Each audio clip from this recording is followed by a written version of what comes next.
let me tell you about why I bought a Cummins instead of a Duramax or a Powerstroke.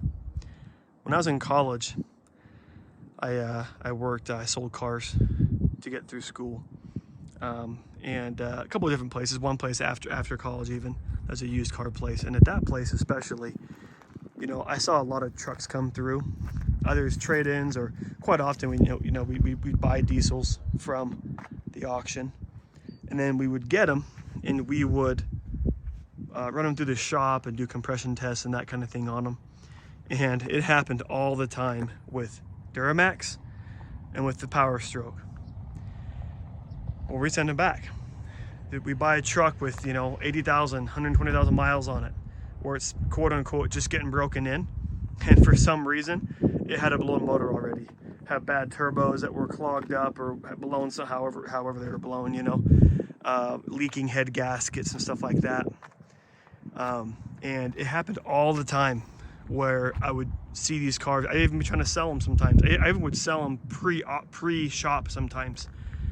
Paperwork's done, we put it through the shop, then have to call the customer and unwind the deal because the car had a blown motor. You don't always know when these things are bad.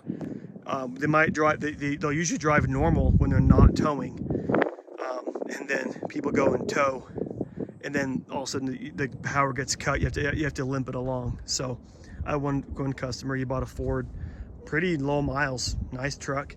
He bought it, and he actually hadn't been to the shop yet. He's like, we'll skip the shop. He was a mechanic, actually, diesel mechanic.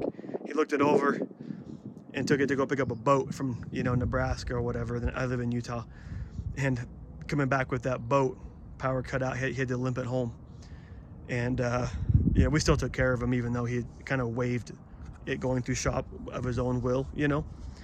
But because you just don't know sometimes that it has bad turbos until you're towing with it. So, but I never saw.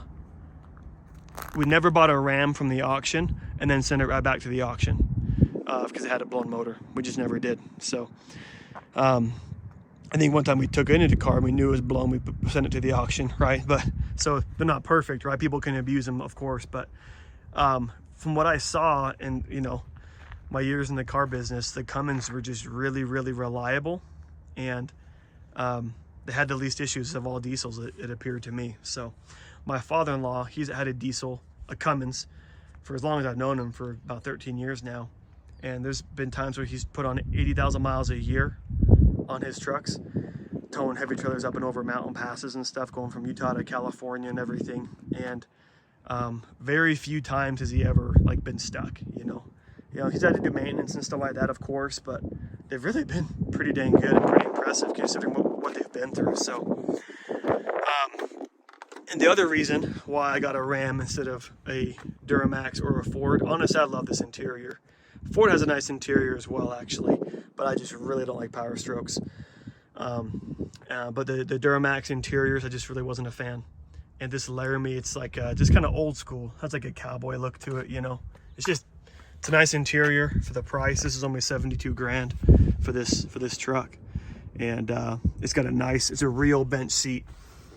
It's a real bench, so it's nice and soft. My kids, they fight over this seat. It's nice and soft, good leg room still, just, you know, despite being a bench.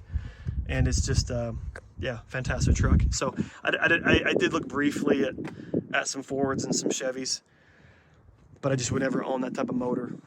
You know, my neighbor has a Duramax, nice Duramax. He got stranded a while back too. Towing a trailer.